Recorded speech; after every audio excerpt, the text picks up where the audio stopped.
The San Diego Padres were one of the least active teams in free agency. Many expected them to spend big to strengthen their roster, but that didn't happen. They lost key players like Jurickson Profar, Ha-Seong Kim, and Kyle Higashioka. At one point, they considered trading Luis Arráez and Dylan Cease, but in the end, they decided to keep them. It seems they believe this team can make it back to the postseason and compete against the Dodgers, Mets, and other National League contenders. The truth is, their lineup looks weaker than last season, but if they stay healthy, they have enough firepower to fight for a playoff spot. Let's take a look at how their lineup might shape up this season.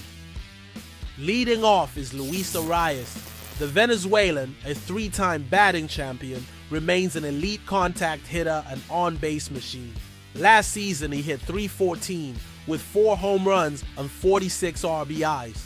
Hitting second is Fernando Tatis Jr. Despite dealing with injuries, he's still one of the most complete players in baseball. In 2024, across 101 games, he hit .276 with 21 home runs, 49 RBIs, and 11 stolen bases. Jackson Merrill would bat third. The rookie had an outstanding major league debut, hitting .292 with 24 home runs, 90 RBIs, 16 stolen bases, and an OPS of .826. He was a Rookie of the Year finalist and won the Silver Slugger. Batting cleanup is team captain Manny Machado. In 152 games, he hit .275 with 29 home runs, 105 RBIs, and 11 stolen bases. He also won the Silver Slugger at third base. Xander Bogaerts will hit fifth. The Aruban hasn't lived up to expectations since joining San Diego.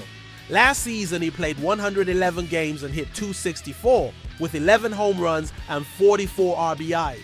His $25 million contract remains hard to justify. Batting sixth is Jake Cronenworth. In 2024, he finished with a .241 average, 17 home runs, and 83 RBIs. In the seventh spot is Tirso Ornelas. The Mexican outfielder had a strong season in AAA, hitting .297 with 23 home runs and 89 RBIs. Batting eighth is Jason Heyward, likely as the designated hitter. Last season, he played 87 games and hit .211 with 10 home runs and 37 RBIs. And rounding out the lineup is catcher Elias Diaz. In 96 games with the Rockies, he hit .265 with 6 home runs and 39 RBIs. Defensively, the Padres ranked 6th in the league last season. While they lost some key pieces, they still have a solid defensive core.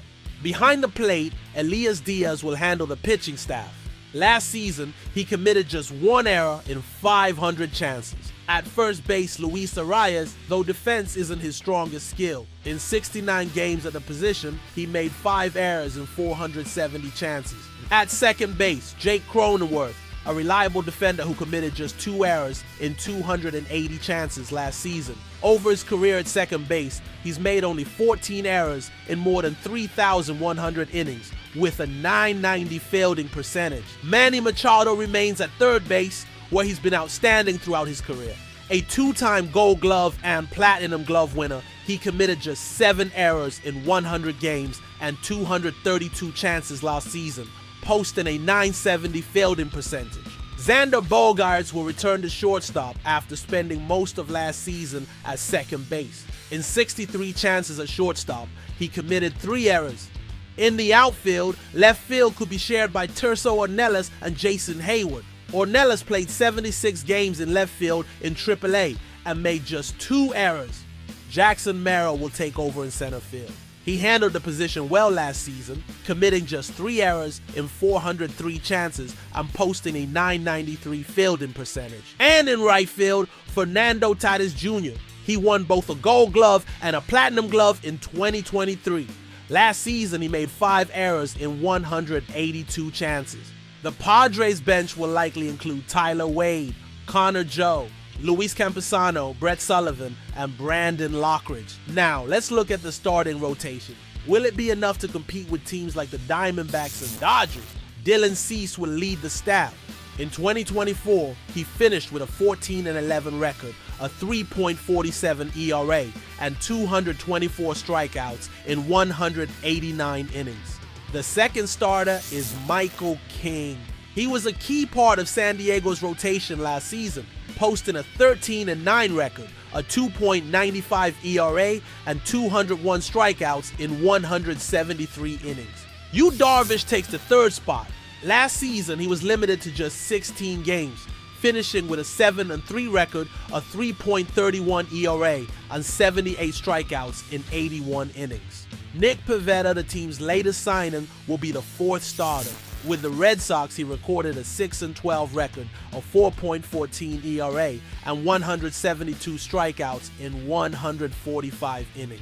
Matt Waldron rounds out the rotation. He struggled in 2024, going 7-11 with a 4.91 ERA and 146 strikeouts in 133 innings. Randy Vasquez could also see starts. Last season, he went 4-7 with a 4.87 ERA and 62 strikeouts in 98 innings. Now, let's talk about the bullpen, the team's strongest unit. Leading the relief corps is Jason Adam, who put up a 1.95 ERA in 73 innings, striking out 81 batters. Jeremiah Estrada posted a 2.95 ERA in 61 innings with 94 strikeouts.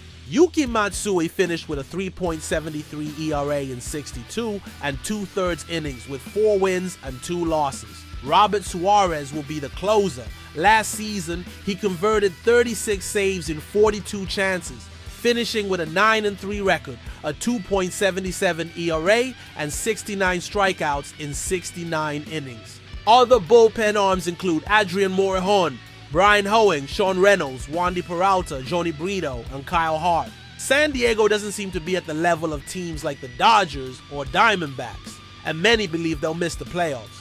However, this team has enough talent to surprise people and stay in the fight in 2025.